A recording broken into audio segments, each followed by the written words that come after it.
Welcome into the Accelerate Podcast, episode number 6. Got a special guest joining us, Coach Hancock of Wyoming. As usual, Coach Hauser is with us and Coach King. I'm going to turn it over to Coach Hauser. How you been doing? How's things going on the home front for you? Things are going great. I started running. I started talking about how we need to get back in shape and make sure we're staying fresh. So I did get my mile and a half down to 9 minutes and 30 seconds, which wasn't too bad. Haven't done that since basic training. So I'm pretty proud of myself. Other than that, just keeping at it every day. Yeah, that's not like some of the linemen that we want a 10-minute mile in. So thanks for thanks for making us all feel bad. Coach King, how are things going on your end, man?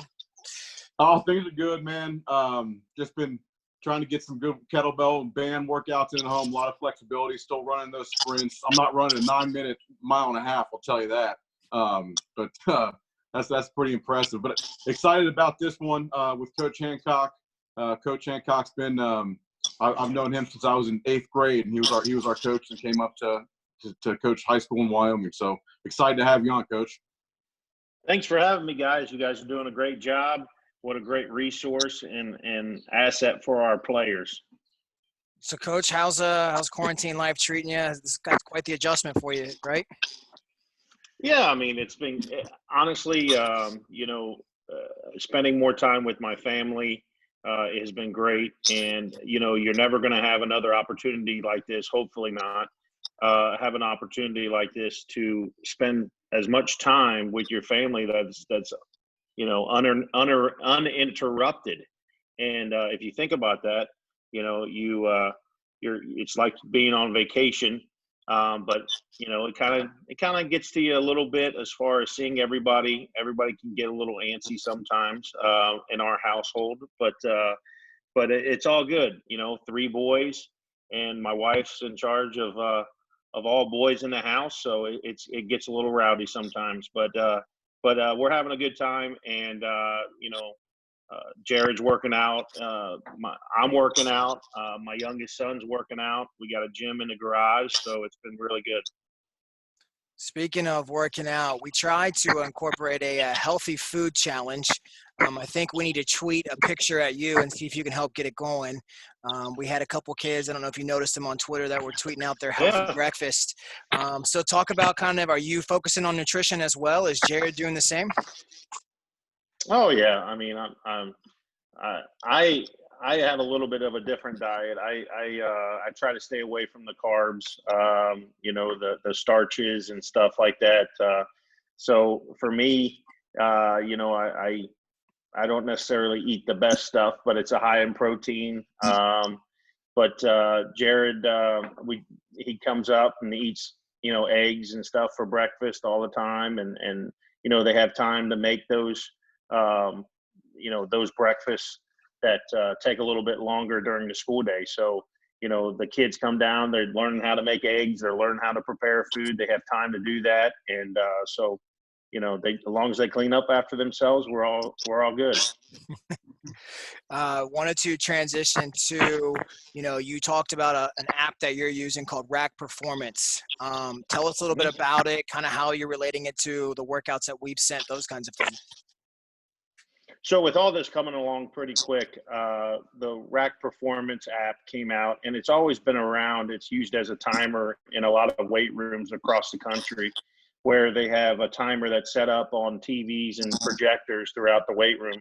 And I came across it, and they opened it up free to everyone because of this issue that's come on to our society. And we took advantage of it, and I think it's going pretty good. It's a smooth transition. You can set timers. So I set up a timer for our stretching routine, and it'll tell you when to switch exercises. It'll beep. It'll move to the next one. So we'll see kind of what kind of feedback I'm getting from the players tomorrow on our team Zoom, and we'll just kind of go from that and move forward. I mean, that's all it's about. It's about getting as information out to your players in a safe way, and it's about giving them all the resources that they need to be successful. And I don't want any of my players to feel like they're being held back because of this.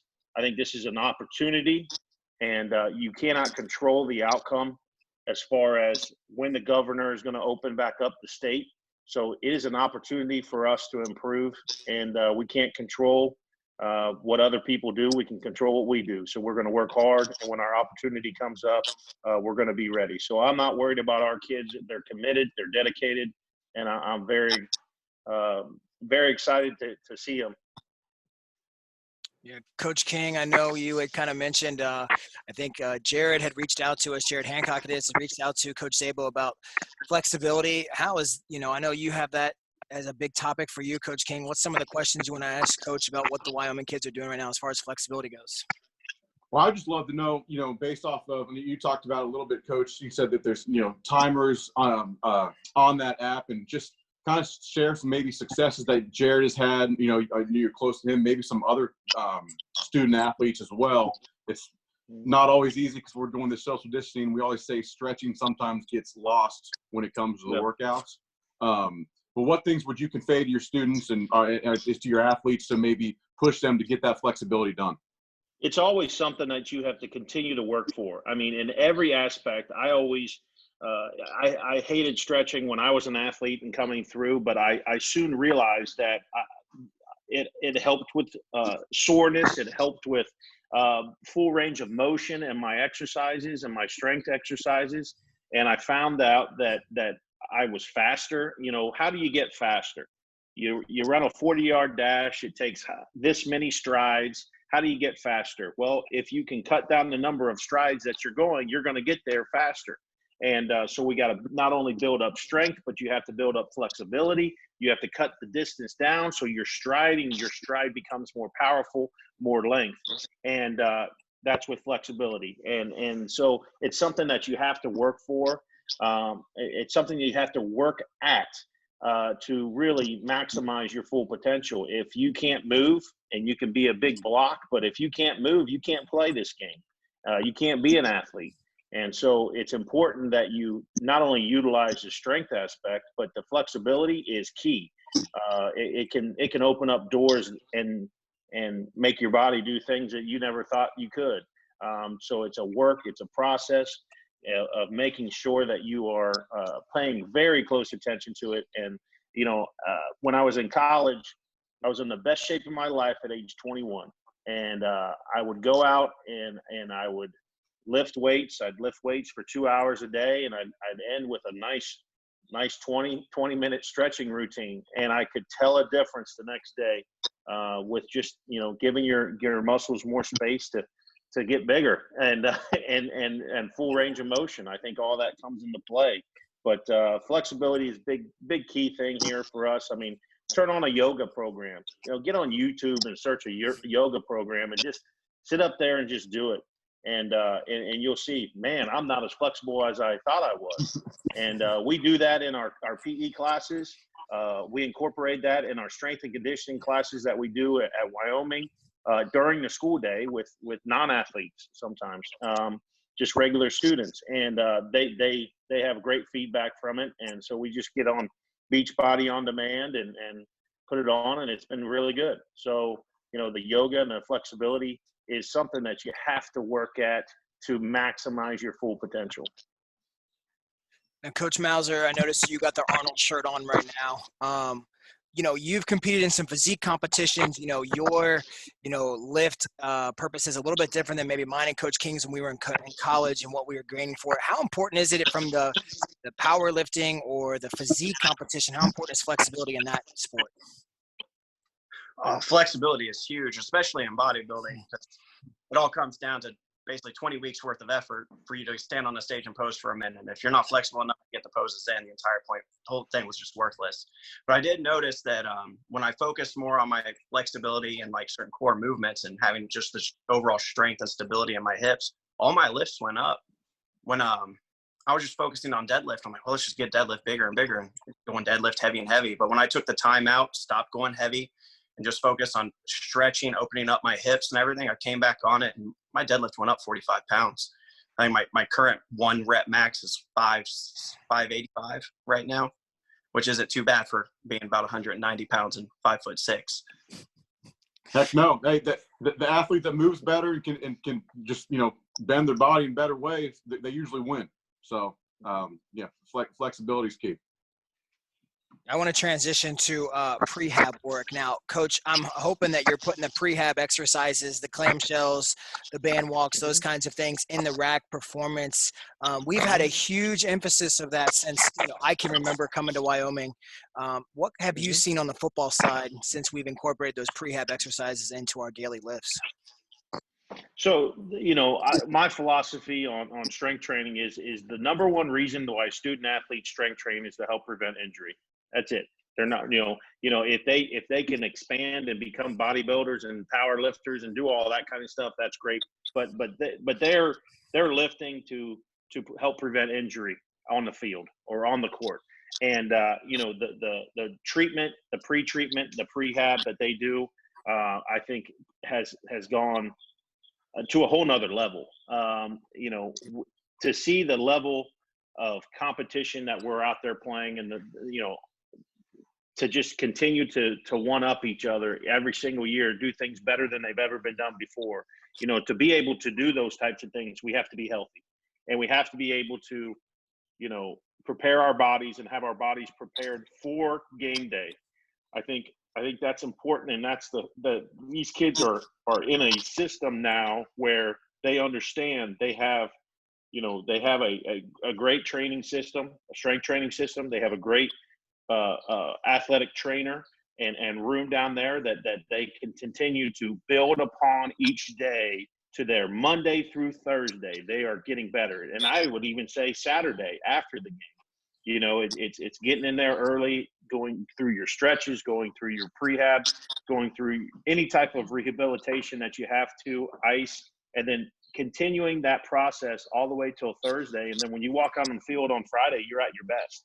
And, it takes a team. You guys play a valuable asset or a valuable tool for us, for our athletes, to get out there and just maximize their full potential. And I mean, the prehab and everything, it just feeds into the process. You can't just, focus on bench press, focus on squat, and expect these kids to go out there and perform and be healthy with a game that has so many different changes. I mean, no play is the same in football. Every angle is different. You got to be able to prepare. You got to be able to adjust on the run. And if our kids can't do that, then injuries occur. So, I commend you guys. I commend our training program. I commend our athletic trainers to just each and every week, our kids, I'm impressed at the way that they have developed, not only athletically, but also the level of injuries and prevention that has come from this program is tremendous. Yes. Perfect. Unilateral work, Coach Hauser. I know this is it takes a big place in your heart. You've talked about it multiple times. What kind of questions do you have for Coach about unilateral work, and is it incorporated in kind of what we're doing through Rack Fitness and the workouts that we're putting out? Good. Well, I'll start with unilateral work is working basically on a single leg, so like doing lunges, side lunges, things like that, or a single arm curl even. So just where we're clear, that's what we are referring to as unilateral work. But I was wondering if with the stretching, the increasing mobility, have they found a good use for the unilateral work involved into the exercises and working into it more dynamically? Yeah, I think all that comes into play. I haven't been able to see them working out, but I know that in the past and in the winter and in last summer when I was there watching the kids lift, it's amazing to me to see the development at which they just continue to excel higher and higher and at a faster level than they ever have, because adding those multi-joint movements, adding in the single leg things, adding in the unilateral things that really they've never done before. When we first started, we would go up and we would bench press, we would squat, we would do those types of things. Then we would do machines, and then we do, we eventually get to our arms, but we didn't get creative enough with the different angles, the different movements that we're doing. And I think what that does is that prepares your body for competition, and that prepares your body for contact, for impact sports. When you're cutting non-contact cutting. All of those things will strengthen that movement.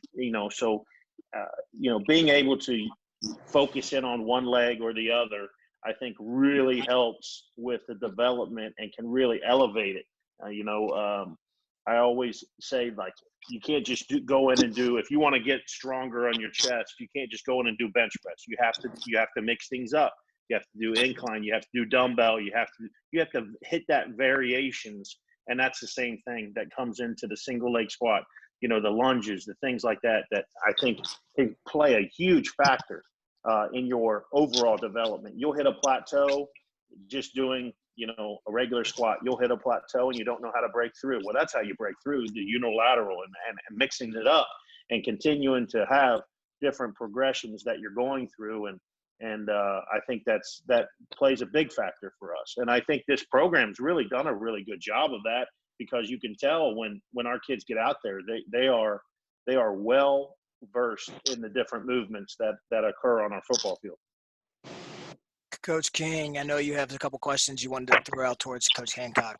Yeah, actually, and we've talked about it a couple times between us three. But Coach, what kind of messages would you kind of convey on helping kids stay in a routine that is going to keep them ready once we get out of this? We're hoping, throughout the summer, hopefully July, August, we can all get back together. But what would you say, keeping a routine, making sure they're getting enough sleep, eating at the right times? I love that you said that they're learning how to make eggs. That's fantastic. We keep saying we want to see students tell us what they've learned how to make. So, but what would you say on a whole routine throughout a day that you would convey to them?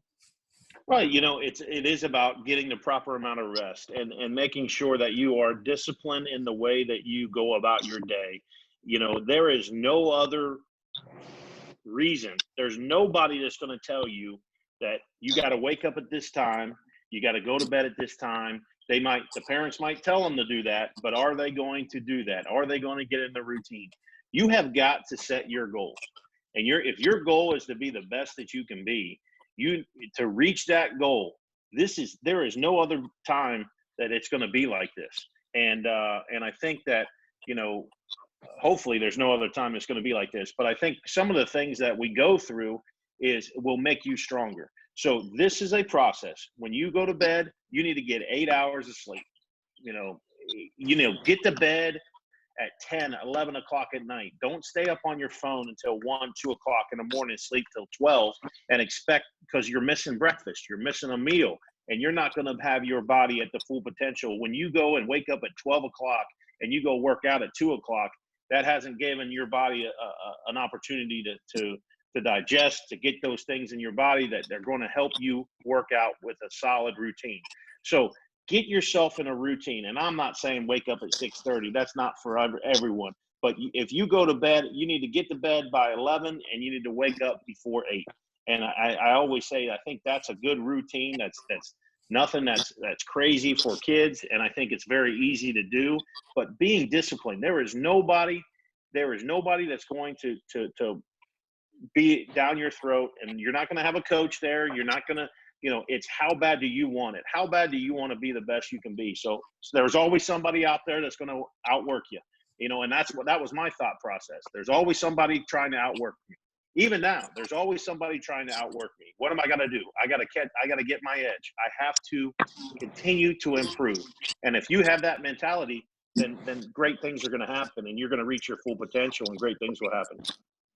We've been saying kind of back and forth on the when we talk, is that this is a great time to prove that, do you have that mentality? Are you working when no one's looking? And my second thing I want to put on it is that we know that we're pretty successful at Wyoming. We have a huge target on our back every year. So there people are coming after us. And if that doesn't motivate you, I don't know what will. Last thing I kind of want to lead into is Coach Hauser. Any final questions you want to ask Coach about what they do at Wyoming, maybe compared to Waynesville? No, actually, I kind of wanted to something was mentioned earlier about the eggs, and it just makes me so freaking happy when people are eating proper breakfast, getting the nutrients they're supposed to get. But I do know during the school season it gets hard, right? Because you are cramped for time. And I thought of it while we were talking about it. Back when I was in the military, one of the things I used to do was I would prep my chicken the night before, right? And I'd chop it up into some fine little pieces, and I'd crack eggs into a bunch of plastic baggies, right? Like sandwich bags, good high quality ones. and then a big pot of boiling water in the morning. I mixed it all inside, threw them in the boiling water, and you have 6-7 omelets really quick, easy to go, perfect servings, 2 eggs, 4 ounces of chicken. Perfect. Easy to go breakfast every single morning, and it takes up no time at all. It's honestly quicker than making a bowl of cereal, and I hate cereal, so we should avoid it at all costs. You know, I love having Coach Hauser on this, because when you think about the military and how structured you might have been during that time, for you, I know lifting was still a huge part of your day during that time, and your nutrition was, and you still found a way to get it done. I just love the little tidbits of information about nutrition and like different ways that he came about it, you know, in an unorthodox way, where I felt like when I was in college, like I didn't choose to do that. You know, I can tell you I slacked off in those areas. So I appreciate that. Coach Hancock, final messages. I know you're getting ready to talk to your guys, but final messages you want to get out to your kids, you know, as we approach a start time. We know one's coming. We just don't have a confirmed date, but there will be one that comes along. Take advantage of every opportunity you get. Right now, this is an opportunity for you to focus on yourself. You don't have to worry about anyone else but you, and improve yourself, not only mentally, but physically, and read a book, do something that find a trade that you have always wanted to do, and find it and do it. Help your parents paint the house. Find something to do that you have not had. You always say you're too busy. Well, you're not busy. You know, your schedule's open. And, you know, if you sit on Xbox for 8 hours a day, and when you get all finished through this, you're going to look back at this opportunity and you're going to say, I didn't take full advantage of it. And I have nothing to show for it. And don't allow yourself that mistake. You know, take full advantage of every single day, and great things will happen when your opportunity comes up. Coach King? Yeah, I mean, Coach Hancock said it best, and he said earlier, you know, the word discipline, and I tried to write it down with not looking as far as scribbled on my paper here, but be disciplined during this time, because you're either going to come out worse or you're going to come out better. You're not going to stay the same. So don't waste this time. I mean, I thought that message was great, and, you know, really excited to get back. I know we love working at Wyoming. It's a special place full of the best bunch of special people. So excited to see all the progress that's been made once we get out of this. Coach Hauser? Perfectly said. I always say plan ahead. It's time to start learning how to schedule. Schedule is not just about things you're responsible for. It's about having the tomorrow that you're wanting to have. Perfect. At this point in time, I feel like we are getting closer to a start than we are when all this first started, if that makes any sense. Like, we're trending towards that direction. So this is an opportunity right now, with summer approaching and better weather. We really don't have excuses to not be out and to not be conditioned or to not be our better selves. That'll do it for us here at the Accelerate Podcast, episode number 6. Make sure you check us out on YouTube, and we'll be tweeting this out later